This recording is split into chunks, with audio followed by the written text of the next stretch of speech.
You know the vibes out on this side. One of Miami's top luxury realtors closed nearly $2 billion in career sales and over $200 million alone in the last year. Record-breaking in the Florida Keys for none other than Dave Portnoy of Barstool Sports. How the heck did that fall into your hands? You can't control if you win or lose. You have to put yourself in a position to win. It's all about the mindset. What's the market really looking like right now? Right now, to be completely honest, You said you can't fish for whales in a lake. So how do you catch a whale? the harder you work, the luckier you get, and that's not luck. That's just being in the right place at the right time consistently. I'm Luis Perez, and welcome to the TruTalk podcast. The heart of this podcast is to build real conversations behind real success in business and in life. Talk about real estate, market truth, negotiations, leadership, discipline, branding, and building long-term relationships. But we'll also talk about what matters outside the deals: pressure, balance, family, confidence, health, and the mindset it takes to stay consistent when things get hard. You'll hear from top realtors, entrepreneurs, and South Florida industry leaders, people who've built results, built teams, and built trust the right way. And the goal isn't just inspiration, it's practical takeaways: how they think, how they prepare, how they handle tough clients, how they protect their time, and what they do when motivation runs out. Whether you're brand new, in the middle of the grind, scaling fast, or already winning, you're not alone in it. TruTalks is here to give you a real perspective you can use in your business and at home. Subscribe to TruTalks, and let's build this together. And today we're starting strong. Our first guest is someone many call the King of Coral Gables, one of Miami's top luxury realtors. He's led one of the highest producing teams in Florida, closed nearly $2 billion in career sales and over $200 million in the last year alone, ranked among the top 1% nationwide, and has set multiple record-breaking deals across Coral Gables and Miami's luxury market. Angel Nicolas. Hey, brother, how you doing? I am great, specifically after that introduction. I'm pumped. Now, Angel, now that we've hyped you up, when people hear your name in our industry, what do you want to be remembered for if we take away all of the titles and all of the success? Yeah, I'm definitely not measured by titles. I will say that I would like to be remembered as someone who always treated people with kindness, always treated people with respect, compassion, and support. And most importantly, I want to be known by how I made people feel. And beyond the titles and success, what's actually important to you at your core? I think at my core, what's important to me is, first of all, my inner peace, my health, my family, and my family's health. Those are the most important thing. After that, everything is a plus. Yeah, I mean, after family and your health, like what else could you ask for, right? That's number one. They say that, people have 100 problems, so they have one health problems. After that, then they only have one problem. Do you think that opportunity is luck or something you attract? 100% something you attract. The harder you work, the luckier you get, and that's not luck, right? That's just being in the right place at the right time consistently. I feel that helps you attract what you want. The universe listens to that, and then it puts the things in front of you that you need in order to succeed. And how do you position yourself to be able to attract what the universe has for you? It's constantly the pursuit of excellence, the pursuit of greatness. It's a constant practice. And when you do that, from meditation to journaling and just constantly putting yourself out there, trying different things without the fear of not succeeding, without being attached to any outcome, just falling in love with the process, I think that's where the magic happens. You talk about the process, Angel, and I know that a lot of people need to learn how to trust the process. A lot of people run from the process. But the reality is that you need to learn how to embrace the process. See, me personally, I like the process more than the final destination, because the process is what prepares you for that final destination to sustain it. Because if you reach that destination without going through the process, then what you reach is not going to be sustainable. So that's why I personally love the journey, the process, more than the final destination. And it's not by luck that you're extremely successful. When I first met you, you were out there. I think it was you and just one other person. And look at you now. It's not luck. You are in love with the process. So in my opinion, it's inevitable that you will be successful. Anyone that behaves And that way we'll be successful eventually. And I love being with like-minded people who enjoy that process. All right. Likewise. That's who you are. Now let's talk about what you're seeing in Miami. So looking back at 2025, how would you describe the Miami market? 2025 was a roller coaster, man. It was up and down. There was hot weeks. There was very cold weeks. But overall, transactions were lower, at least for us and my team, transactions were lower. But we sold more in volume than 2024 because of the ultra luxury. The ultra luxury is still on fire, and it doesn't really matter what's going on in the world. It doesn't really affect them. And after all these things going on in California and New York, Miami is looking much more attractive to them. So we were able to hit some home runs. But for me, hitting 28 and 30 something $1 million in sales as our home run. So thankfully, we were able to sell over $200 million this year. And we're looking to do $500 million this year in 2026. Wow, that's impressive. Thank and you. roller coaster is actually like the perfect word. Now, if you're being honest, what's the market really looking like right now? Right now, to be completely honest, is on fire. Yes. I mean, the demand is everywhere. Before, the demand was only in the $20 million plus or 15 plus. Now it's everywhere, all across all of our listings from Pinecrest, Coconut Grove, Coral Gables, Miami Beach, Sunny Isles, Southwest Ranches. It's on fire right now. The demand is amazing. So we're grateful to be in this position to have listings that we can sell and offer to everyone coming to Miami. And looking at 2026, what should we realistically be preparing for? I would say more of what we're seeing. More billionaires just moving to Miami. Miami is becoming the most attractive city in the world to do business.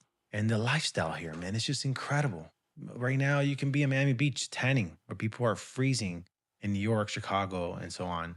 So I think we can see more and more of that in 2026. Now, Angel, what disciplines or non-negotiables help you stay grounded and effective regardless of the market conditions? My non-negotiable disciplines are waking up early. I wake up at 5 a.m. every single day.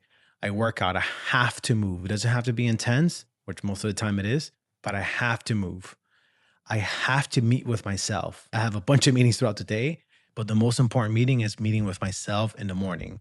And that's usually a meditation, followed by a prayer, followed by journaling. And to me, that's non-negotiable because whenever I do that, I feel much more in control of myself instead of being reactive. Yeah, I've noticed that a lot of very highly successful people wake up at 5 a.m., wake up really early in the morning to have their personal time. It feels like if you're getting a head start.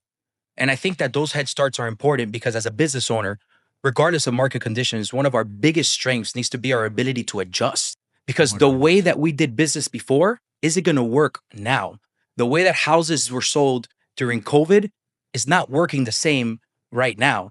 So when you have that time without the noise, without people talking to you, without your phone ringing, that you're able to listen to that voice, listen to your intuition, and then have that ability to make adjustments when adjustments are needed.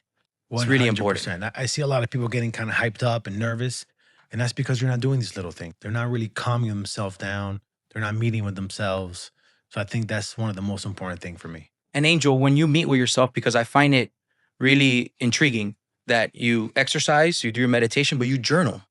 Oh, yes. So what does that journaling do for you? So journaling just helps me slow my thoughts down. Sometimes we all get caught up in trying to do a million things at the same time. So literally, when you're writing, you can't think faster than your hand, which is really not that fast, at least not for me. I can't write that fast. So it really just helped me slow down my thought. And I usually just start my journaling with gratitude. Very simple. Today, I'm grateful for being alive. I'm grateful for my health, my family's health. And then it just kind of flows from there.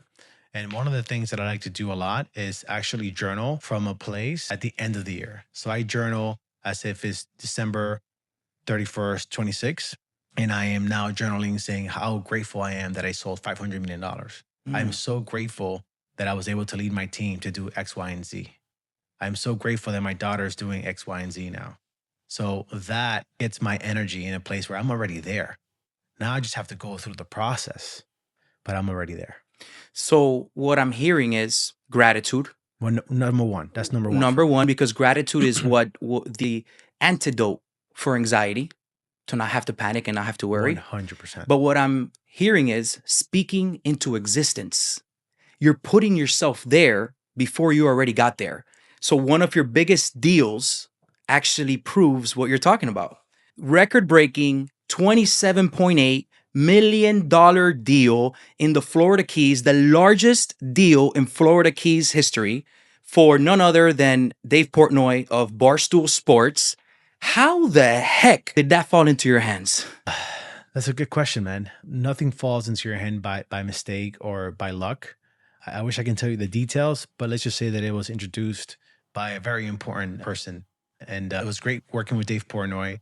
Every time I get to work with a celebrity like that, I have to be on point. These people, they don't have time for much. So they have to make quick decisions. And it's my job to provide all the information so that they can make good decisions. And it was a great one. You're talking about manifesting. 2 years ago, I said, I really want to do more business in the Keys. I want to take over the Keys with my partners, Courtney over there and her dad that are born and raised in the Keys. And it's kind of nice to see that now that we just hit the most expensive deal in the Keys. And we're continuing to do it. We just got another $36 million deal in the Keys, which you'll be seeing soon. Wow.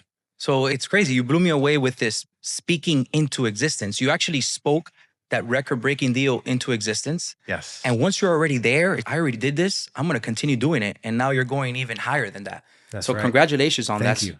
So before you walk into that room with a client at that level, what's your preparation look like?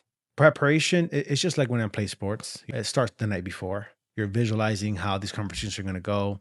You're visualizing what objections you're going to have to handle. And when you get there the next day, your mind doesn't know if it's already happened or not.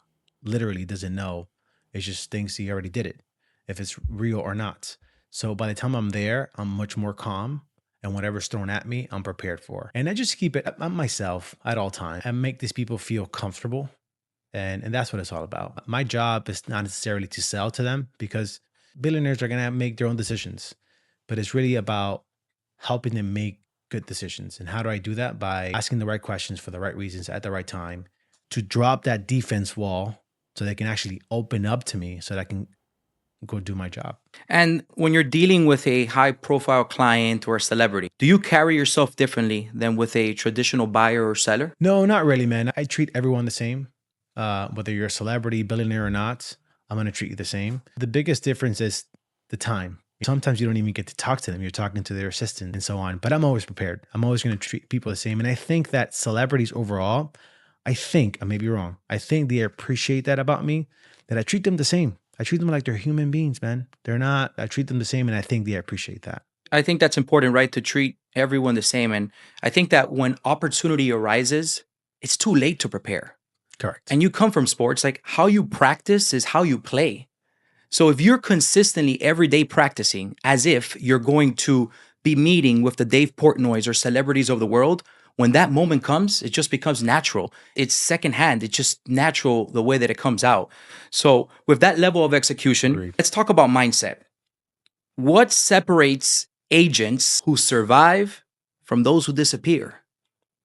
I think it's overall, I think there's an inner beliefs on themselves. On a business side, I think that agents that are not prepared and don't have systems in place, don't have a plan, and are just reacting instead of being intentional are not going to survive in this business. You have to have a plan. As agents, no one's telling you to clock in and clock out. No, you don't have a 9-to-5 job. It's all on your own.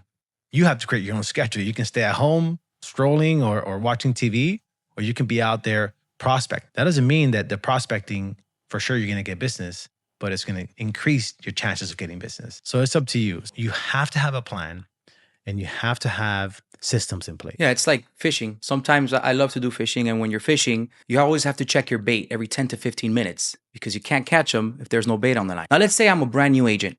I just started in the industry. I used to have a 9-to-5 job. I don't have that structure anymore. I don't know what it is to build a plan. And we know that brokerages don't really offer that type of coaching or training for agents. So how would you tell me, Louis, this is how you need to set up your plan and be intentional about what you're doing? What steps should I take? The number one step is get a mentor. And when I did it, it was different, man. I know that I guess times have changed in the last 10 years. But I was so available. I'm like, I'll get coffee for you, anything. I just want to learn. All these newer agents, where's the camera? Because I want to look. All you agents, stop negotiating your commission up front so hard. Prove yourself first. The first 3 deals, I don't even care about commission. Just pay for my lunch. I just want to learn from you. And when you come with that energy to people like me or other top producers, we want to help you. But as soon as you come like, oh, this and trying to negotiate, I'm like, you add no value to me right now. So why it's different. So I would say mentorship. Surround yourself with like-minded people and people that are already doing what you want to do. Yeah, that's great what you said, because when someone's coming with no experience and they're going to work with Angel Nicolas, I'll work for free because I want to know your secrets. You've already been down the road. You've made the mistakes. So there is a monetary factor in what you're learning from your mentor. That's why you can't be negotiating those commissions. I remember when I first got into the industry and I wanted to grow my business, and my business partners, we need to find a coach. Next thing you know, we found, imagine for home inspectors, a coach that coaches $1 million inspection companies in America. We flew to Las Vegas, went to the conference. I remember it was 10 grand for the year. Angel, there was times in that year, this was 2018, that I didn't even have money to pay myself. I made $36,000 my first year in business. Imagine how hard that was. And I remember we grabbed the American Express, we swiped that card, we paid 10 grand. I looked at my business partner and I said, dude, you're crazy. We're never going to recover from this. But we went into coaching. We learned systems and processes, and here we are today.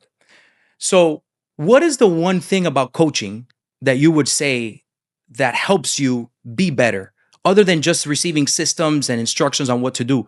What is it about the coaching that helps you succeed? It's the constant mindset reboot. For me, coaching is extremely important. And in this business, we get punched a lot, right? It's like golf. You're going to miss more than what you win.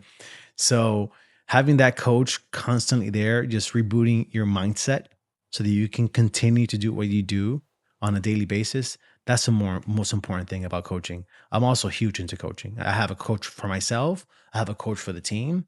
And I've always done coaching. Similar story when I first started, not having much. And as a matter of fact, about 3 months into the business, and when am I going to see my first check? I doubled down and I couldn't afford a coach and I did it anyways. 3 months after that, 6 months into the business, I started seeing results. And a big part, I would say, it was my mentor and the coaching. And coaches help you stay accountable, and accountability is your best ability. Everything. Now, if you had to rebuild from zero, what would you do first? Mentor. Just surround myself around like-minded people that have already done what I want to do, and just surround myself with them and do what they do. How do you find a mentor, Angel? Well, right now it's very easy on social media. You can just see what's going on. If you already have access to the MLS, it's easy to find out who is actually selling properties, who's actually doing business. Ask them to have coffee with you. Ask them, can you shadow them? And ask them to work for free at times.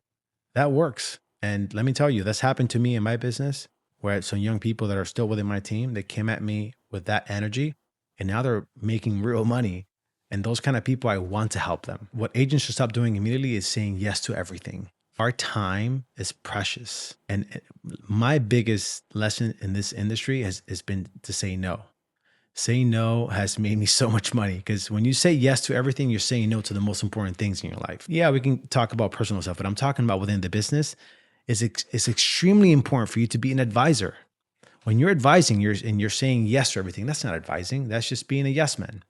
So it's very important for you to educate your sellers. You know, sometimes you can have $100 million worth of listings and none of them are selling because you did what the seller wanted you to do. Instead of what you should have done is educate and advise to list a home at the right price.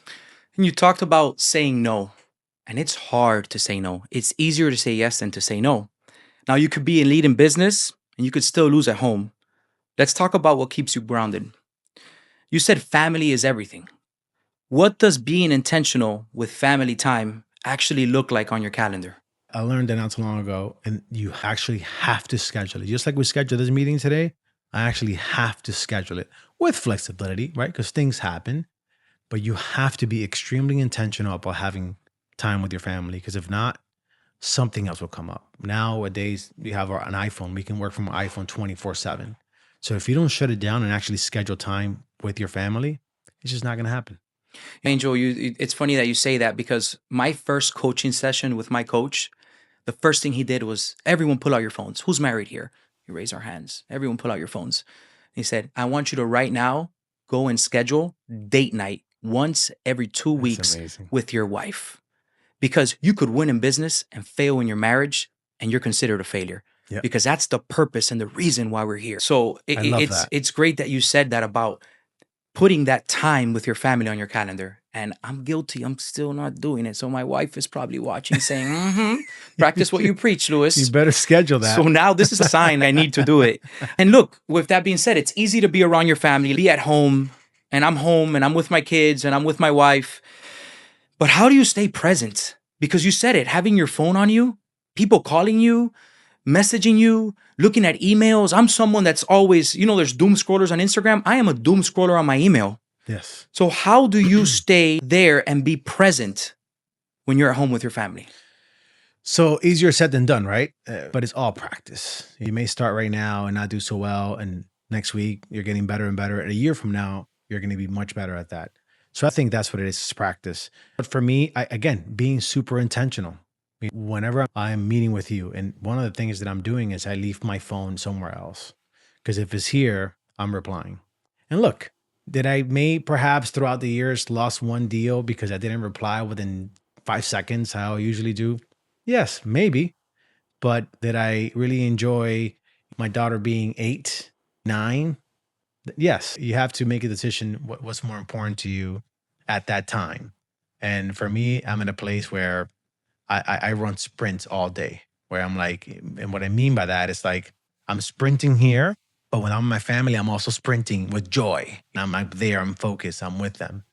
So that's the way with practice, I feel like we get better and better at that. Angel, you love your family. It's clear, it's evident. When your daughters look back one day, what do you hope they say about the way you lived, not just the way you worked? I hope my daughters say that I live with a lot of joy. I live with a lot of happiness, intentionality. As I do things just to do them. Everything is intentional to me, and I get joy out of everything. And most importantly, I live a life of gratitude. I'm always grateful for everything, the good and the bad. Everything is a lesson to me. So I think that would be my answer. It's like my daughters are my world and my daughters are my everything. And when we go back to talking about saying no, I remember in 2023 and 2024, I have a 13-year-old daughter. She's about to turn 14, and she was getting bullied at school. And that led to her having anxiety, depression, and she eventually started cutting herself. So I had to get her help. And I remember I was focused on growing my business. We all know 2020-24 market was. And Angel, I had to learn how to say no to certain things in order to say yes to helping my daughter. And thank you for sharing that, brother. That's beautiful. yeah, and I thought about that as you were talking about it, because when you say yes to something, you're saying no to something else. Yes. And like you said, it's nice to see my daughter be 8, and it's nice to see my daughter be 9. And today, I'm so blessed that I was able to build a business, build systems, learn how to say no, to lock in and help my daughter, get her the help that she needs, hand by hand, side by side, that today she's doing phenomenal. She's in a new school. She's getting A's and B's. She's in martial arts. She's succeeding. And that's why you could succeed in business and fail in your family, and you didn't gain anything. So to me, that's why family is so important, Angel. And I invest my time in my circle, because as you get older and as you grow in business, your circle gets smaller. 100%. Your inner circle gets smaller. And part of my circle are people who love their family and love their children and love their wives. Oh, that's huge, man. That's huge. Thank you for sharing that. Now let's take that integrity and translate it into brand and reputation. You said on a phone call with me, and I was like, this is fire. You can't fish for whales in a lake. That's right. So how do you catch a whale? You got to go where they hang out at. You got to be rubbing shoulders with them. One of my good friends and mentors taught me this, and he's a billionaire himself. He said, you have to be rubbing shoulders with the right people. You have to. What do you know about private jets? I was like, nothing. You have to know about that. You have to be, whether trading in auctions for super high art, you have to be in those auctions. You have to be there. And that means that I have to be around the people that can afford what I'm selling. It's just not going to work, right? If I am trying to sell a multi-million-dollar home and I'm trying to set up for someone that can afford it, it's not going to work, right? So it's not that I am forcing to sell, but I have to be surrounded by that. And if I'm there, the chances of me getting a sale are always higher. I'm always looking at that, right? Like percentages. I have to put yourself in a position to win. You can't control if you win or lose, but you have to put yourself in a position to win. I think that goes to the saying of, in Spanish, dime con quién anda y te Dime diré quién quién eres. eres. Tell me who you hang out with, and I'll tell you who you are. That's right. And I've noticed that a lot of people, they actually hate on people who are successful. Oh, look at that guy. Look at this people. What do they think they are? But that's not my attitude. My attitude is, wow, look what that guy's done. And I need to get close to him because I need something of him to rub off on me. And if he did it, I'm able to do it. So you're putting yourself in that position and putting yourself in those environments. So you can't fish for whales in a lake. That's You right. got to go out to the deep blue sea. That's right, baby. I love that. Now, you're big on social media, you're active on social media. So tell me, Angel, what content actually works and what's considered a waste of time? The genuine content works. Anything you do without any values behind it is a waste of time. To me, it's all about adding value.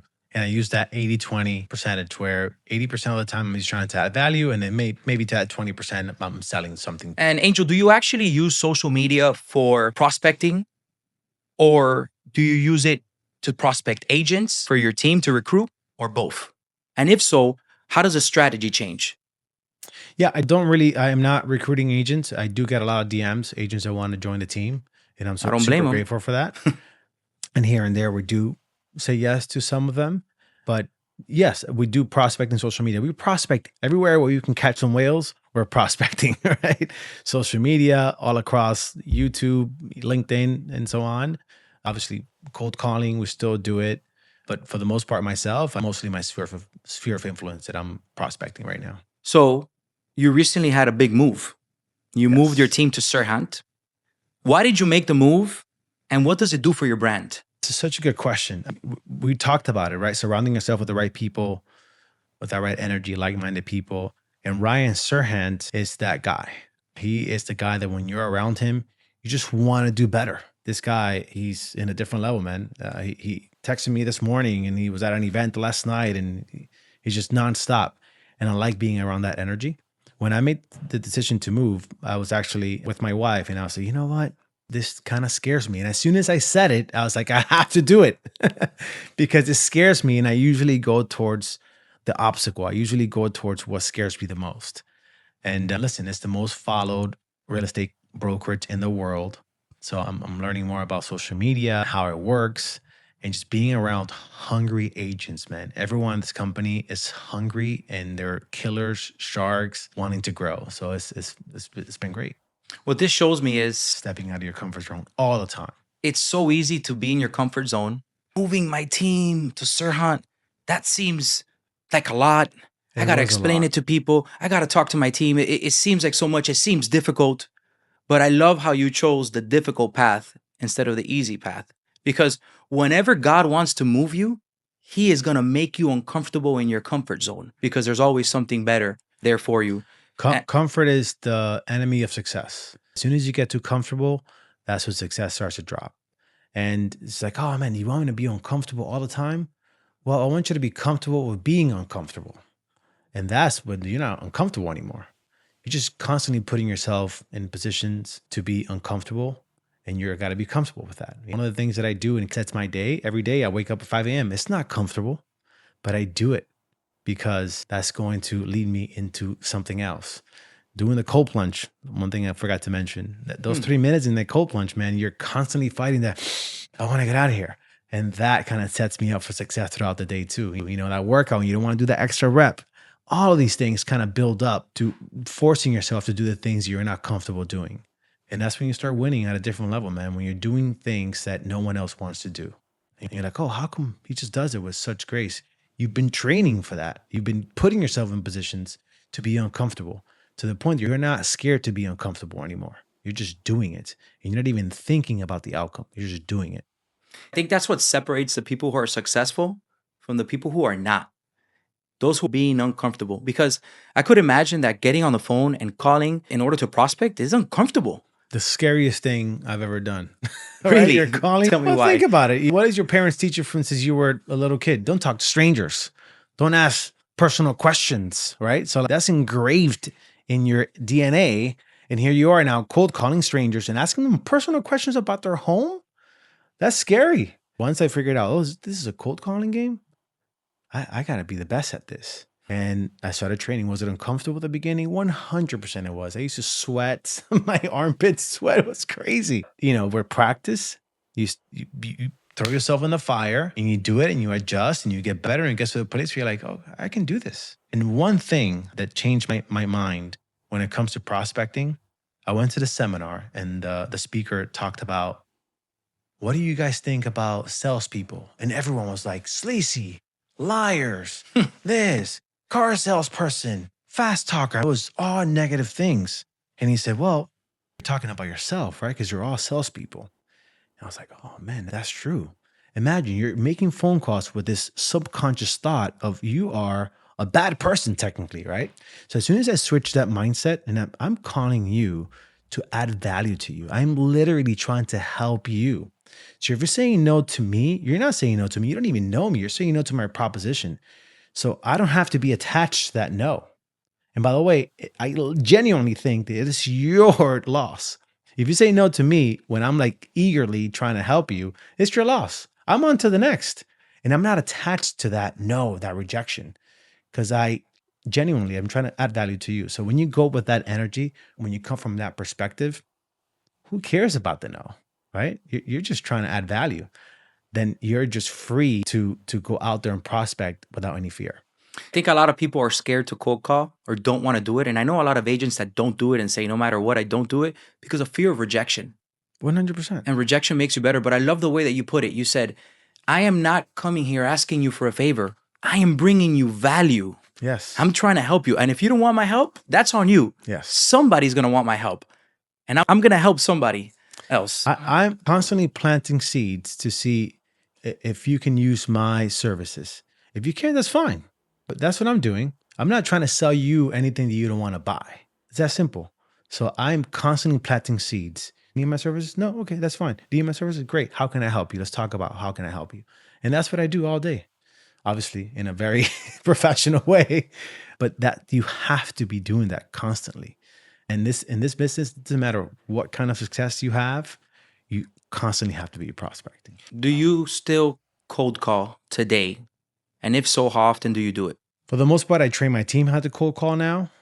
There are a few properties that a buyer may say, I want that property. And now I'm cold calling that homeowner. I usually try to find an angle to see if there's an introduction. Who do I know? For the most part now, the homeowner of that house, within 2 to 3 phone calls, I know someone that knows him and I'm able to contact them.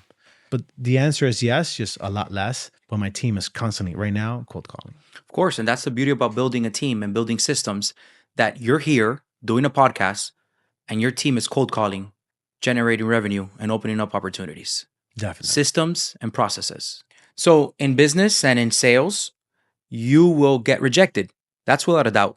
That's happening. My brother-in-law said the other day, those who are scared to die, don't be born. And I started laughing. I'm like, dude, this is a great one. So I guess It's those true. who are afraid of rejection don't get into sales.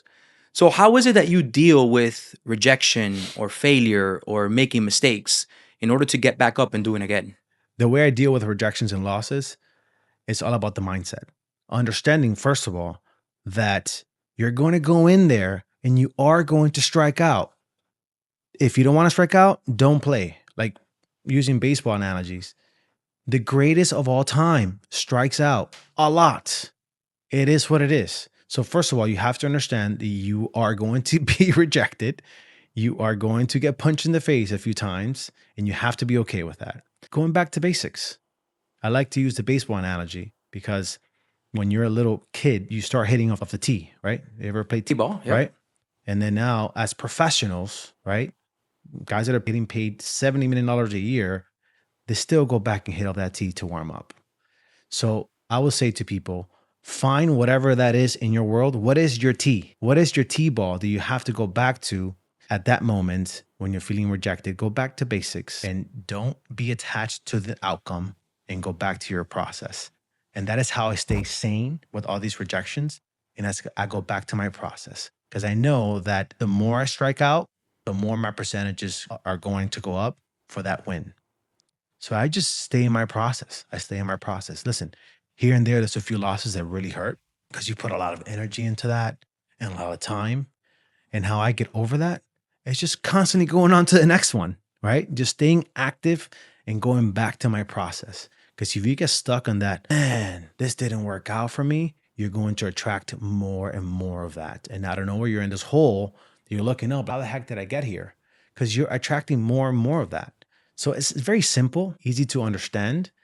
But for some reason, a lot of people don't take action on this. So again, it's all about practice, and it's something that I'm actually intentional about. And that's why I meet with myself and I literally ask myself, how am I doing? And I go back to gratitude so I can stay in this constant positive mental attitude so I can continue to attract the right things in my life. I think that failures don't exist. They're only lessons learned. That line. Can you say that again? Because that was amazing. I had to get one in there. I think that failures don't exist. They're only lessons learned. The only time that a failure becomes a loss is when you give up. 100%. Because a failure or failing at something, it's only teaching you what not to do the next time or what to do better the following moment.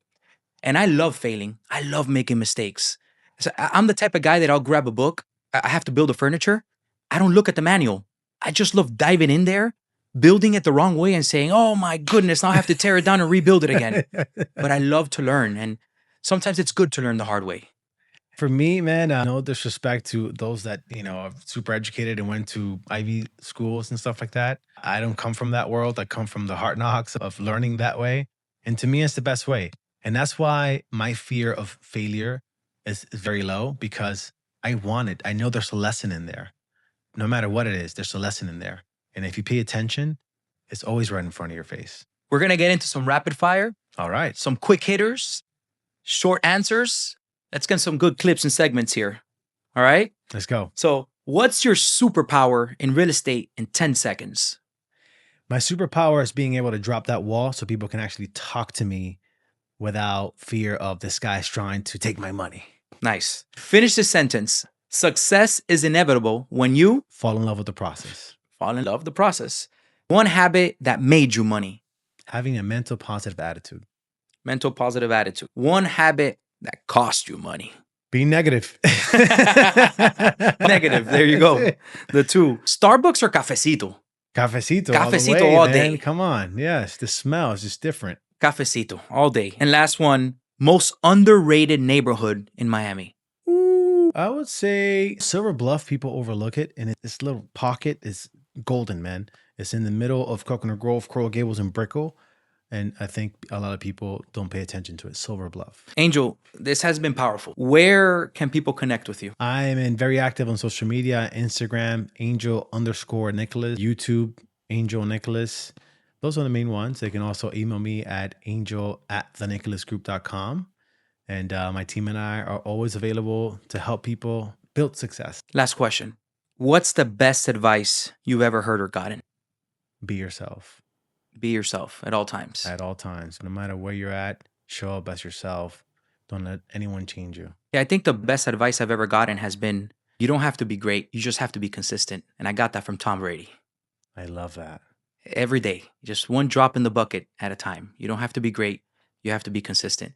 Because I may not have the skills, I may not have the ability, but no one can be as consistent as me. Some people have spurts of greatness. They come in and they kill it for a month, 2 months, 3 months. Little sprints. But I just stay consistent the whole time. That's what gives you the success. Well, it's working out for you. Definitely working out for you. Same to you, Angel. Yes, thank you. This has been powerful. I love getting to know you, picking your brain. I admire you. I honor you for what you're doing. Likewise, brother. Thank you for the working relationship we've had for so many years and the trust that you've placed in us. And thank you for being the first guest on the TruTalk podcast. This is TruTalks, where business meets real life.